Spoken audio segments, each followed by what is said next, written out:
Terima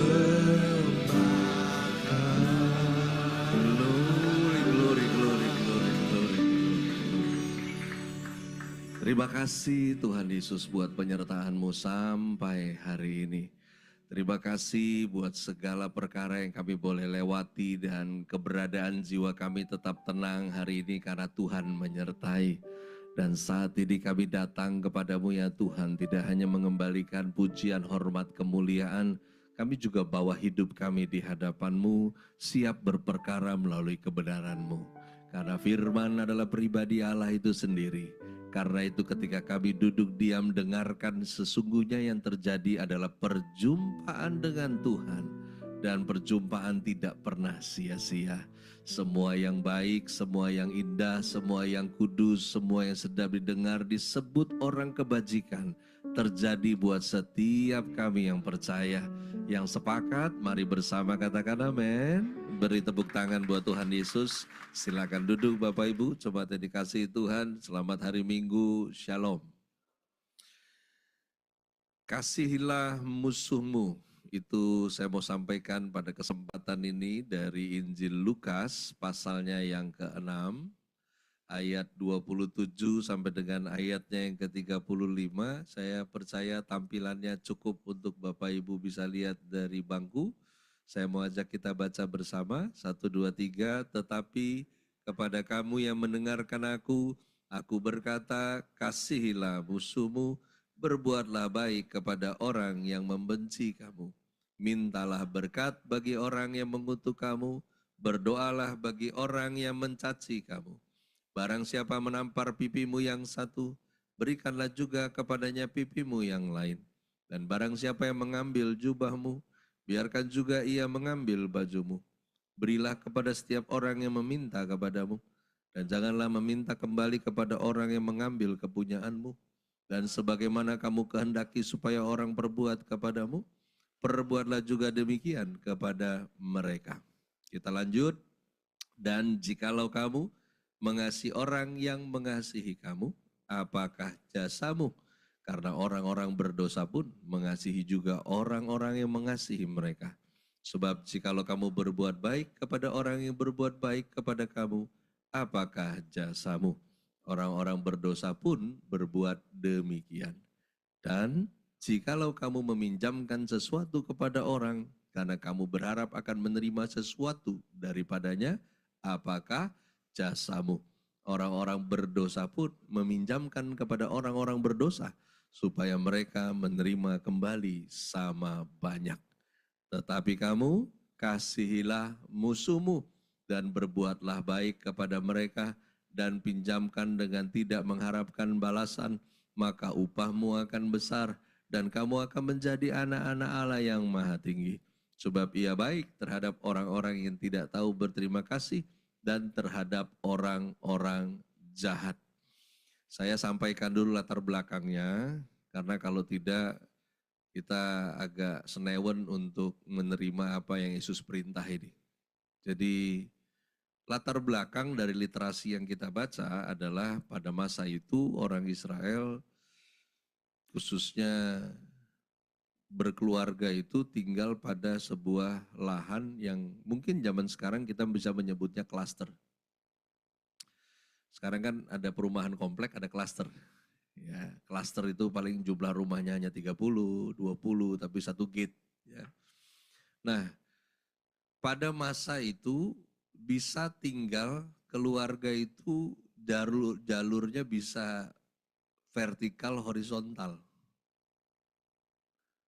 Suami istri punya anak di atas sebuah lahan yang besar, lalu kemudian ini anak-anaknya menikah, lalu setelah menikah nanti pasangannya punya paman atau pasangannya punya orang tua masuk di lahan itu, lalu kemudian si orang tuanya punya kakak beradik masuk bisa di daerah situ. Jadi ini kumpul keluarga besar, ya. Walaupun mereka akan tinggal di rumah yang berbeda, tetapi di satu lahan yang sama. Nah, apa yang terjadi kemudian adalah budaya orang yang tinggal dalam klaster itu biasanya adalah budaya sekte Farisi. Jadi kalau dari sekte yang lain itu biasanya enggak mau. Ya. Nah Farisi itu dia suka kumpul. Ya, Anda masih ingat ada berapa tuh? Saduki, Farisi pada zaman Yesus itu, satu lagi ada Eseni. Tapi Eseni hampir punah waktu itu. Nah kalau Saduki itu dia liberal. Jadi dia lebih suka yang, buat Anda yang suka beribadah tapi tidak suka berjemaat, nah kau mirip Saduki. Ya.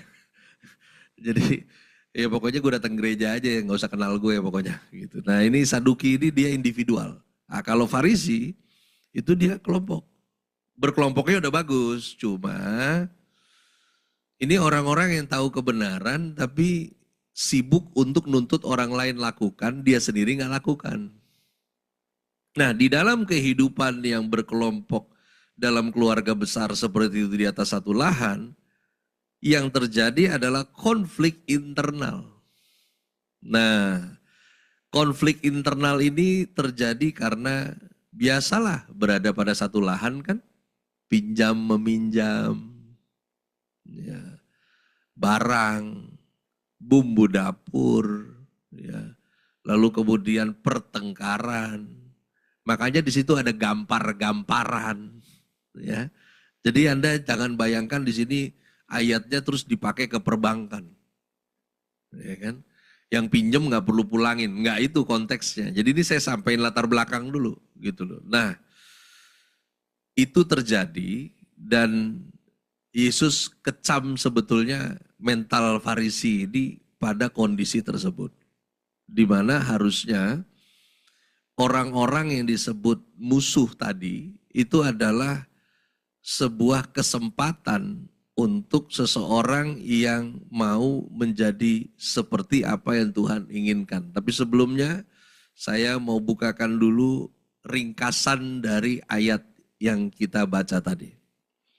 Sebagaimana kamu kehendaki supaya orang perbuat kepadamu, perbuatlah juga demikian kepada mereka. 3 kata kunci, berikanlah, biarkan, janganlah meminta kembali. Ingat ya, ini ada latar belakangnya ya, jangan digunakan sembarangan. Ya. Nah lalu kemudian, ya makanya dibilang barang siapa menampar pipimu yang satu, berikanlah juga pipimu yang lain. Ingat ada latar belakangnya. Saya keluar ruangan ini masuk lift ada yang mau gampar gue pelintir pasti tangannya. Lu siapa lu mau gampar gue, ya kan? Nah, barang siapa ngambil jubahmu, biarkan juga yang mengambil bajumu. Ya, sesuai konteksnya, ya. Janganlah meminta kembali kepada orang yang mengambil kepunyaanmu.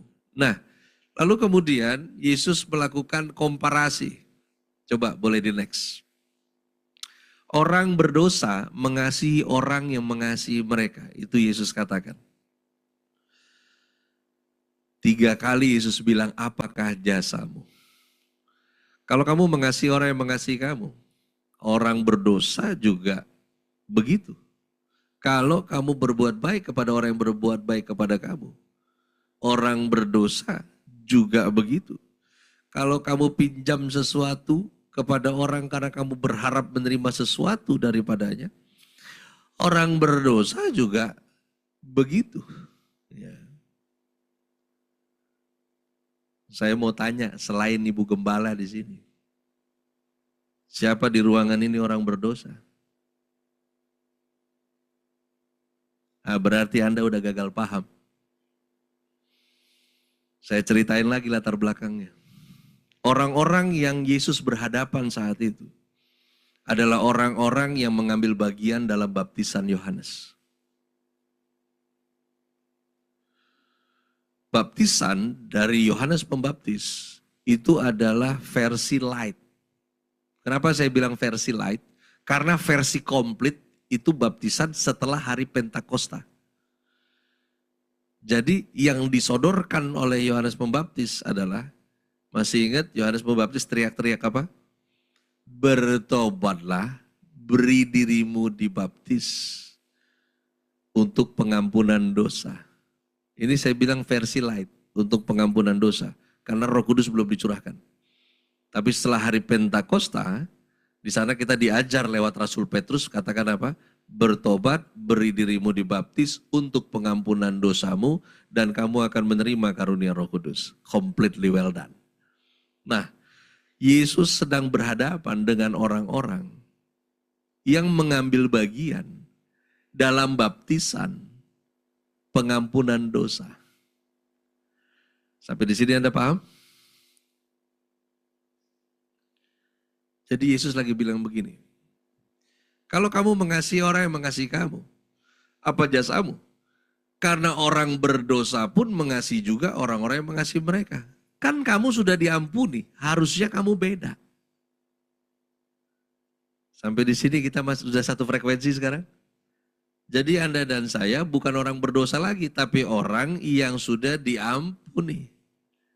Orang yang sudah diampuni, kelakuannya harusnya beda. Kalau lu lakukan sama, nggak ada bedanya dong.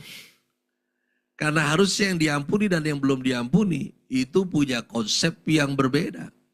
Yesus bilang, kalau kamu berbuat baik kepada orang yang berbuat baik kepada kamu, nggak usah jadi orang yang diampuni, juga bisa lakukan itu. Mereka yang belum diampuni pun lakukan hal yang sama. Harusnya kamu beda. Lalu kemudian Yesus katakan begini, kepada kamu yang mendengarkan aku, boleh di next lagi, kasihilah musuhmu. Bapak Ibu, perjalanan ibadah pengikut Kristus, final dari sebuah penyembahan adalah yang menyembah menjadi serupa dengan yang disembah. Sepakat gak? Iya dong. Perjalanan Anda dan saya jadi seorang Kristen itu kan harusnya makin hari makin mirip Kristus dong karakternya. Ya. Jadi Anda jangan bangga kalau ketemu teman lama udah 20 tahun gak ketemu terus dia bilang, ih lu gak berubah-berubah ya gitu. Hati-hati. Kalau yang gak berubah kemudaanmu ya mungkin dia basa-basi karena tidak ada orang makin tua makin muda. Kecuali dia vampir kan begitu. Ya. Tapi kalau dia bilang kelakuan celaka kau. Ya. Gimana bisa dibaptis 20 tahun yang lalu, ketemu 20 tahun kemudian, terus temannya bilang, lu masih kayak yang dulu ya. Wah ini repot nih. Karena firman bilang, Tuhan baik terhadap orang yang tidak tahu berterima kasih. Tuhan yang Anda dan saya sembah itu baik terhadap orang yang tidak tahu berterima kasih. Tapi Anda bilang, saya pengikut Kristus, sabar ada batasnya. Nah, mulai beda kan di sini. Lalu kemudian Tuhan baik terhadap orang-orang jahat. Kepada kamu yang mendengarkan aku, kasihilah musuhmu. Nah, menariknya begini. Hukum yang utama dan terutama dalam hukum. Kasihlah Tuhan Allahmu dengan segenap hati, dengan segenap jiwa, dengan segenap akal budi, dengan segenap kekuatan. Lalu kemudian kasihlah sesamamu manusia seperti kau mengasihi dirimu sendiri. Kalau memang Anda dan saya mengasihi sesama seperti mengasihi diri sendiri, kok bisa ada musuh? Jadi memang secara literasi ada keterbatasan di dalam bahasa Indonesia untuk hal ini. Yang disebut musuh adalah bukan orang yang Anda dan saya musuhi. Yang Yesus sebut musuh adalah kategori orang-orang yang memperlakukan Anda dalam 4 hal. Yang pertama, orang yang tidak tahu berterima kasih. Pernah lihat yang model begini? Pernah kenal? Kalau Anda belum pernah lihat yang model begini, kasih alamatmu ke saya kirim orangnya. Ya, karena dalam hidup saya banyak yang model begini. Nggak tahu terima kasih. Dan memang ini sudah panggilan akhir zaman. Kepada Timotius, di sana disampaikan pesan untuk jemaat di Korintus bahwa pada hari-hari terakhir akan datang masa yang sukar. Orang akan mencintai dirinya sendiri. Saudara, bicara tentang orang yang tidak tahu berterima kasih, mengingat kemiskinan di setiap bangsa. Maka kemiskinan yang paling parah sebetulnya bukan kemiskinan secara jumlah material, tapi kemiskinan secara mental.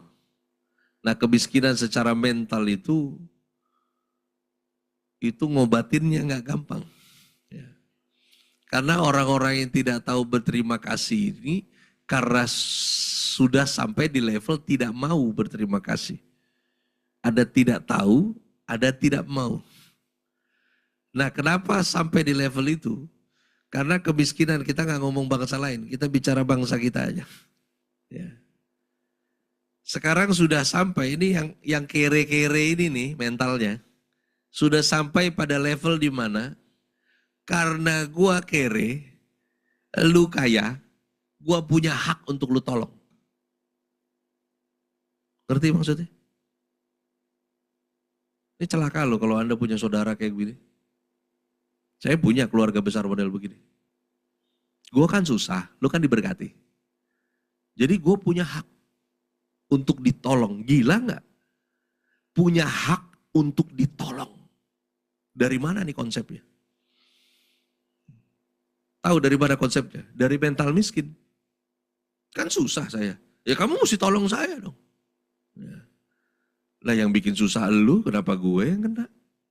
Ya. Yang pemalas dia bilang dia punya hak untuk ditolong.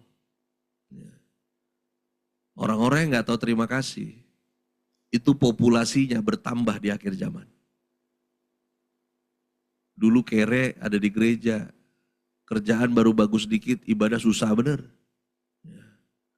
Dulu mau pemberkatan nikah, nurut baik, dikasih bimbingan. Nggak ada setahun, entah kemana nih orang udah cabut. Ya. Saya kadang jadi gembala pengen saya batalin tuh surat nikahnya. Ya. Gue laporin ke catatan sipil, batal tuh SK sekian-sekian batal. Ya kan? Cuman kan saya pengen seperti yang saya sembah.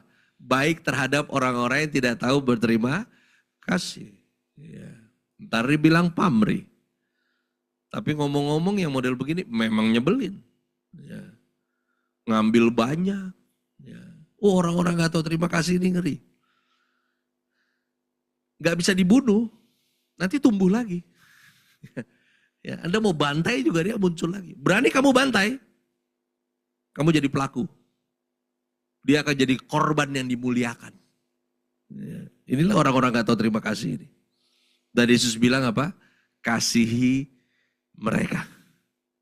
Lalu kemudian yang kedua adalah orang yang benci kamu. Anda mau tinggal dimanapun, orang yang model begini selalu ada. Karena tidak bisa satu dunia ini suka sama kamu. Ya, benci itu gak ada rumusnya udah. Ya. Kadang orang bisa benci gak ada alasan loh. Gak suka aja lihat cara jalannya. Gak suka aja lihat cara dia ngomong. Apalagi mukanya nantangin kalau ngomong. Ya. Padahal dagunya maju ya kan. Coba nantangin. Apalagi. Ya. Mungkin mukamu kayak mantannya. Ya. Jadi dia benci. Ya. Ya orang benci yang bodoh begini loh. Kalau kau bikin perkara dengan orang yang benci kepadamu. Terus kamu tanya ke dia, kenapa lu benci saya? Saya mau bilang, orang yang benci kamu itu urusan dia, bukan urusan kau. Bukan ranahnya Anda tanya kepada dia, kenapa benci saya? Habis energimu. Yang Tuhan perintah adalah kasihi orang yang benci kamu. Lalu kemudian yang ketiga adalah orang yang mengutuk kamu. Ini bukan tentang kutukan seperti malin kundang. Ini adalah orang-orang yang menantikan hari sialmu tiba. Bisa tangkap pengertiannya? Gini, gak semua orang itu suka lihat kamu dipulihkan. Ya, gak semua orang itu suka lihat apa yang kamu punya. Anda yang punya sosial media, Suka fotoin kamu punya makanan sebelum makan. Suka foto di bandara. Suka fotoin tiket kelas bisnis di mana pesawat kamu mau naiki. Salah nggak? Kagak. Yang namanya sosial media adalah tempat yang halal untuk lo pamer. Yang aneh adalah kamu punya akun tapi nggak pernah posting. Lu psikopat. Ya. Lah iya dong. Kok nggak pernah posting, repost kayak apaan? Biar berguna gitu akunnya. Ya. Tapi gini, ada orang yang memang lagi nungguin lu sial. Mau ngetes? Anda ambil di Google, foto tangan lagi diinfus. Terus lu posting di Instagram. Gak usah di post deh, di story aja. Dari 10 orang pertama yang nanya kamu sakit apa, itu orang yang nunggu hari sialmu tiba. Ya. Emang dia udah tungguin, mampus sakit kan nih orang, ya kan? Dia udah tungguin tuh. Nggak sengaja alam bawah sadar dia tanya sakit apa? Ya, dia pelakunya. Ya. Dia pelakunya. Ya. Nah ini ada. Dan Tuhan bilang apa? Kasihi orang yang mengutuk kamu. Ya. Lalu kemudian ada orang yang caci kamu. Caci di sini bukan memaki. Caci di dalam pengertian ayat ini adalah tentang orang yang suka mematahkan profil orang lain. Contoh.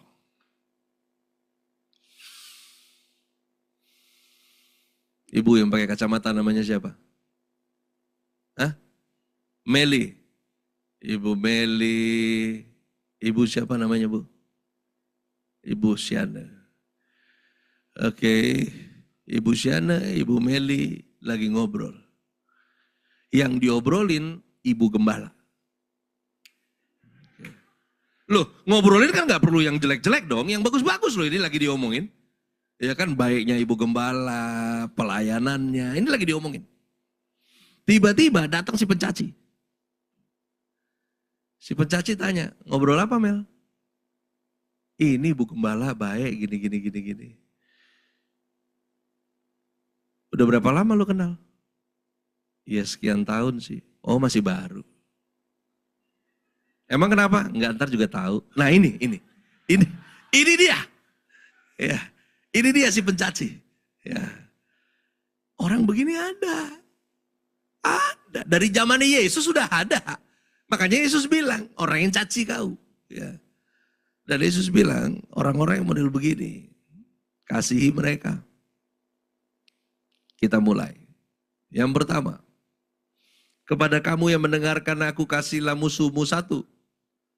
Pinjamkan dengan tidak mengharapkan balasan.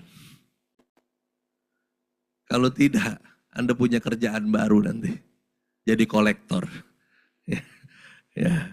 Pinjamkan dengan tidak harapkan balasan. Karena yang model begini itu logikanya tidak bisa sefrekuensi dengan kau yang normal. Nggak bisa. Saya pinjam dulu, kapan kembalikan? Kalau ada saya kembalikan. Itu kan sampai Yesus datang, kalau dia nggak ada juga nggak ada itu. Selesai itu. Ya, mau gimana? Ya, udahlah, pinjamkan dengan tidak harapkan balasan. Yang kedua, berbuat baiklah kepada orang yang benci kamu. Ini kata Yesus. Kenapa? Karena orang yang penuh kebencian, kekurangan kebaikan dalam hidupnya. Dia butuh kebaikan itu. Karena apa-ngapain juga benci. Lihat apa juga benci. Dia lihat cermin dirinya pun dia benci. Lihat kucing dia benci. Lihat apa pun dia benci. Karena memang kehabisan kebaikan dalam hidupnya. Lalu kemudian mintalah berkat bagi orang yang mengutuk kamu.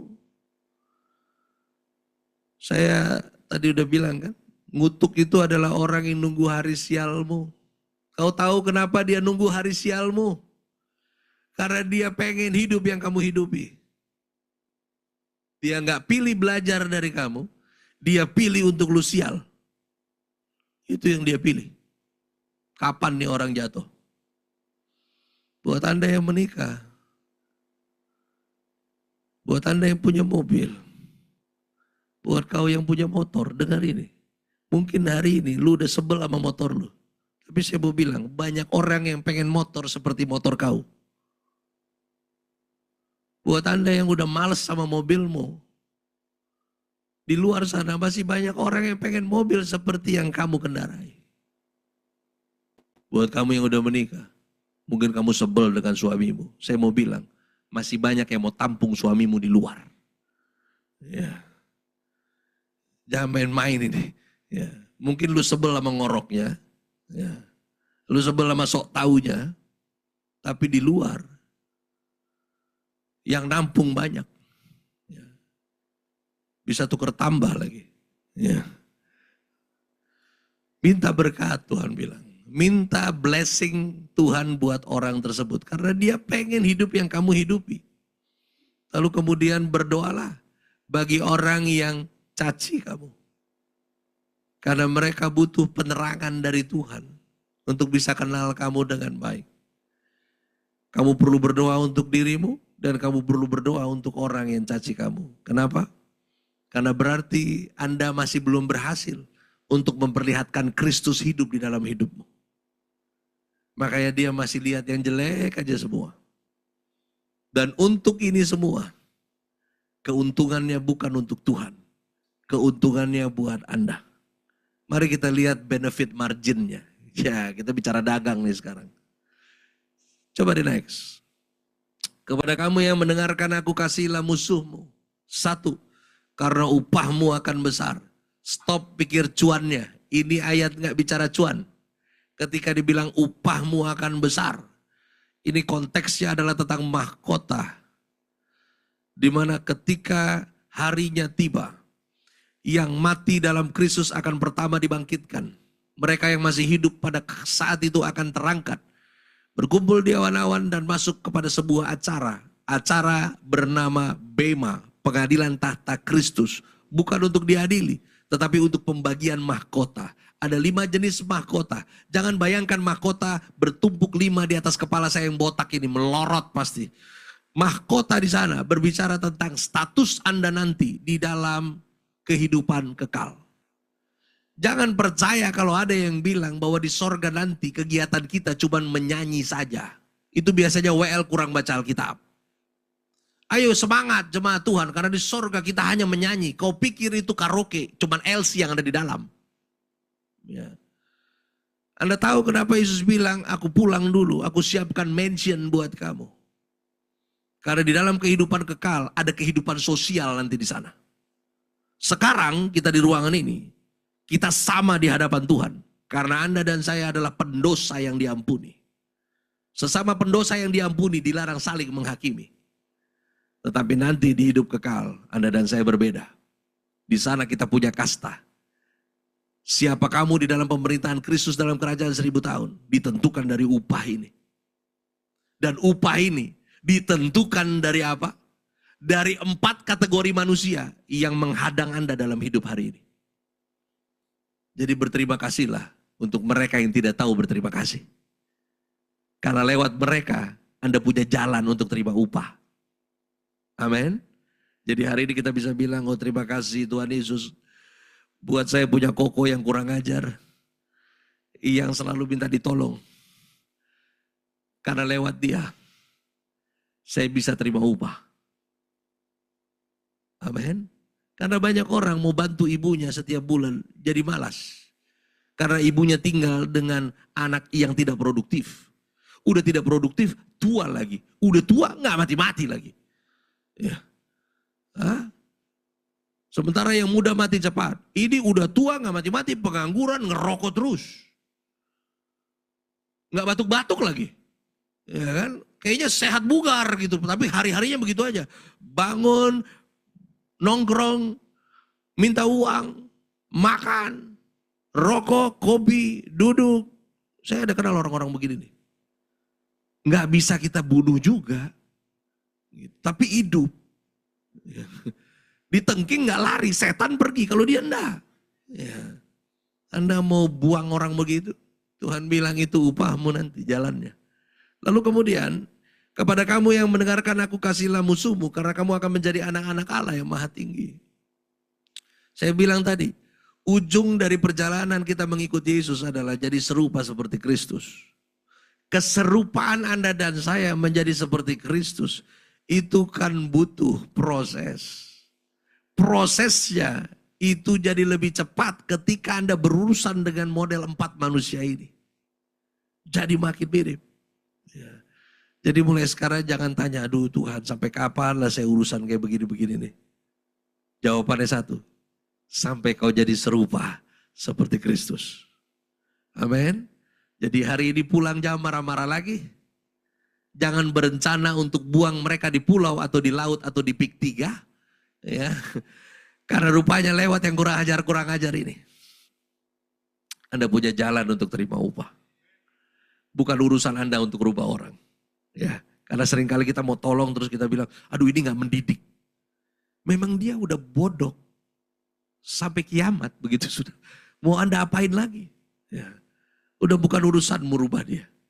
Urusan Anda bagaimana kau perlakukan dia di hadapan Tuhan. Ingat, bedanya hukum Taurat dengan hukum Kristus. Hukum Taurat berkonsentrasi kepada para pelaku. Makanya mata ganti mata, gigi ganti gigi. Tapi hukum Kristus itu konsentrasi pada yang diperlakukan. Apa yang Anda akan lakukan ketika Anda diperlakukan? Itu yang Tuhan fokus.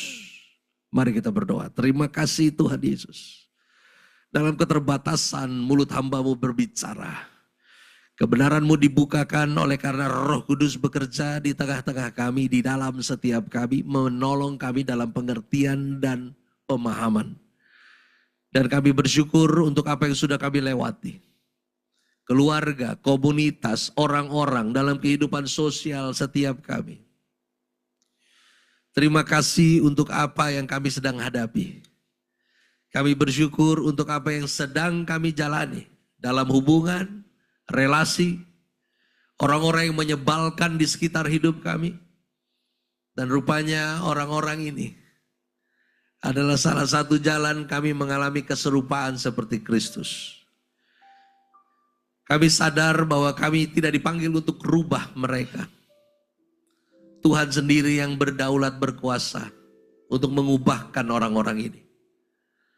Dan kalau mereka merespon, mereka bisa merubah. Tapi itu lagi-lagi bukan urusan kami Tuhan.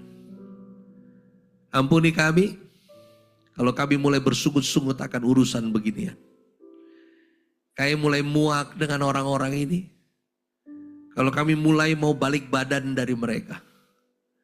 Hari ini kembali kami diingatkan. Bahwa hidup ini indah bersama dengan Tuhan. Sekalipun kami dikelilingi oleh orang-orang yang menyebalkan dalam hidup kami. Mungkin kami seolah menjadi penanggung beban atas semuanya. Tapi kami tahu Tuhan gak pernah salah orang ketika mempercayakan segala sesuatu. Karena kami gak cukup untuk jadi orang yang percaya Tuhan. Kami mau jadi orang yang bisa dipercaya Tuhan. Terima kasih. Dan kami percaya penyertaan-Mu berlanjut atas kami. Yang mau mengasihi musuh, mari bersama katakan amin. Beri tepuk tangan buat Tuhan Yesus.